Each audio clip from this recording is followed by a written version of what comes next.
అడవుల శాతాన్ని అడవుల విస్తీర్ణాన్ని పెంచాలి. అన్ని పట్టణాలు పల్లెలు హరిత శోభతో బ్రహ్మాండంగా కలకలలాడుతూ ఉండాలి. మనకు సంక్రమించిన దానికంటే మెరుగైన పల్లెని మెరుగైన పట్టణాన్ని మన భవిష్యత్ తరాలకు అందించాలనే ఉద్దేశంతో మనం ఈ అద్భుతమైన కార్యక్రమాన్ని 230 కోట్ల మొక్కలు నాటే కార్యక్రమాన్ని లక్ష్యంగా పెట్టుకున్నాం. అందులో భాగంగా ఈరోజు గౌరవ స్థానిక శాసనసభ్యులు కేపీ వివేకానంద్ గారి ఆహ్వానం, స్థానిక శాసన మండలి సభ్యులు స్థానికులు శంబీపూర్ రాజు గారు, అదే రకంగా గౌరవ మంత్రి గారు మల్లారెడ్డి గారి ఆహ్వానం మేరకు నేను, శ్రీనివాస్ యాదవ్ గారు, హైదరాబాద్ మేయర్ గారు, వారితో పాటు నిజాంపేట కార్పొరేషన్ కానీ, కొంపల్లి కానీ, ఇంకా ఇక్కడ దుండిగల్ మున్సిపాలిటీ కానీ అందరూ కూడా గౌరవ కౌన్సిలర్లు, గౌరవ కార్పొరేటర్లు, గౌరవ చైర్మన్లు, గౌరవ మేయర్లు అందరం కలిసి ఈరోజు హెచ్ఎండిఏ పరిధిలోని మా హెచ్ఎండిఏ మెట్రోపాలిటన్ కమిషనర్ గారు, మేడ్చల్ కలెక్టర్ గారు అందరి సారథ్యంలో ఈరోజు ఈ ఔటర్ రింగ్ రోడ్ పక్కనే ఉన్న 110 ఎకరాల హెచ్ఎండిఏ భూమిలో యాదాద్రి మోడల్లో ఒక 6.5 లక్షల మొక్కలు ఒక చిట్టడివిలాగా ఇక్కడ యాదాద్రి మోడల్లో మియావాకీ టెక్నాలజీతో, మియావాకీ టెక్నిక్ ద్వారా ఇక్కడ పెంచబోతా ఉన్నాం. అదే మాదిరిగా మొత్తంగా మీరు చూసినట్టయితే ఈరోజు ఔటర్ రింగ్ రోడ్ 160 కిలోమీటర్లలో గౌరవ ముఖ్యమంత్రి గారే స్వయంగా ఔటర్ రింగ్ రోడ్ చుట్టూ కూడా తిరిగి హెచ్ఎండిఏ ఆధ్వర్యంలో ఈరోజు మరి ప్రతి 10 కిలోమీటర్లకు ఒక వర్ణం ఉండాలి, ఒక థీమ్ ఉండాలి అనే వారి ఆదేశం మేరకు హెచ్ఎండిఏ ఆధ్వర్యంలో బ్రహ్మాండంగా ఈరోజు ఔటర్ రింగ్ రోడ్ మొత్తం కూడా హరిత శోభతో కలకలలాడే విధంగా దాన్ని కూడా చేసుకోవడం జరిగింది. రాష్ట్ర వ్యాప్తంగా ఈ 6వ విడత హరితహారంలో అన్ని మున్సిపాలిటీల్లో, కార్పొరేషన్లలో, అర్బన్ డెవలప్మెంట్ అథారిటీ పరిధిలో ఇంక్లూడింగ్ హెచ్ఎండిఏ ఓవరాల్గా మొత్తంగా చూసినట్టయితే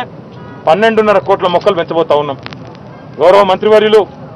శ్రీనివాస్ యాదవ్ గారితో కలిసి మొదలు ఈ కార్యక్రమాన్ని పట్టణాల్లో భాగంగా హైదరాబాద్లోని సనత్ నగర్ నియోజకవర్గంలో ప్రారంభించుకొని ఈరోజు ఇక్కడికి కుత్బుల్లాపూర్ నియోజకవర్గంలోని గౌరవ శాసనసభ్యులు, శాసన మండలి సభ్యుల ఆహ్వానం మేరకు ఇక్కడికి రావడం జరిగింది. గౌరవ మంత్రి గారి ఆహ్వానం మేరకు ఇక్కడికి రావడం జరిగింది. రాష్ట్ర ప్రజలందరికీ రాష్ట్ర ప్రభుత్వం తరఫున ఒకటే విజ్ఞప్తి, మన పల్లెలు మన పట్టణాలు బాగున్నప్పుడే మన భవిష్యత్ తరాలకు మెరుగైన పట్టణాలు మనం అందించినప్పుడే మరి మనం అందుకున్న ఈ లక్ష్యం నెరవేరుతుంది. కాబట్టి అందరూ కూడా ఈచ్ వన్ ప్లాంట్ వన్ అనే నినాదంతో ప్రతి ఒక్కరం రాష్ట్రంలోని ప్రతి కుటుంబంలోని ప్రతి ఒక్కరం కూడా బ్రహ్మాండంగా ఎక్కడికక్కడ మన పెద్దల జ్ఞాపకార్థం స్మృతివనాలు కానీ, లేదా మన పిల్లల భవిష్యత్తు కోసం అందమైన మొక్కలను పెంచుకోవడం కానీ, అవి పూల మొక్కలు కావచ్చు, పండ్ల మొక్కలు కావచ్చు, ఇంటిలో జాగా ఉంటే ఇంటిలో, వీధిలో జాగా ఉంటే వీధిలో, లేదా మీ ఇంటి పక్కన ఉండే పార్కులో జాగా ఉంటే అక్కడన్నా ఒక మొక్కను పెట్టి మరి పెంచే దిశగా అందరం కూడా ఎక్కడ వాళ్ళం అక్కడ ఇది ఒక ప్రభుత్వ కార్యక్రమంగా కాకుండా హరిత ఉద్యమ స్ఫూర్తితో అందరం కలిసి ముందుకు కదిలినప్పుడే మరి ఈ కార్యక్రమం విజయవంతం అవుతుంది, అనుకున్న లక్ష్యం నెరవేరుతుంది. మొక్కలు నాటడమే కాదు, వాటిని సంరక్షించాల్సిన బాధ్యత కూడా ఈరోజు చట్టాల్లో మార్పులు తెచ్చి కొత్త పురపాలక చట్టంలో పెట్టిన మొక్కల్లో 85% బతకాలి, లేకపోతే మీ మీద చర్యలు తీసుకోబడతాయనే ఒక స్పష్టమైన ఆదేశాన్ని చట్టం ద్వారానే మరి మున్సిపాలిటీలకు కూడా అందించి గౌరవ ముఖ్యమంత్రి గారు ఎంత పట్టుదలతో ఈ విషయంలో ఉన్నారో చెప్పకనే చెప్పినారు. కాబట్టి అందరం కూడా కలిసికట్టుగా ఈ కార్యక్రమాన్ని విజయవంతం చేసుకుందామని చెప్పి విజ్ఞప్తి చేస్తూ, ఎక్కడ అవకాశం ఉంటే అక్కడ ఒక మొక్క నాటే దిశగా ఈచ్ వన్ ప్లాంట్ వన్ అనే నినాదం స్ఫూర్తిగా ఒక ఉద్యమ స్ఫూర్తితో ప్రభుత్వ కార్యక్రమంగా కాకుండా ప్రజల భాగస్వామ్యంతో ముందుకు పోదామని చెప్పి కూడా విజ్ఞప్తి చేస్తూ ఈరోజు మేడ్చల్ జిల్లాకు ఆహ్వానించిన గౌరవ మంత్రి గారిని, గౌరవ శాసనసభ్యుల వారిని, ఇతర ప్రజాప్రతినిధులు, మన శాసన మండలి సభ్యుల్ని అందరికీ కూడా ధన్యవాదాలు తెలియజేస్తూ, పాల్గొన్న కార్పొరేటర్లకు,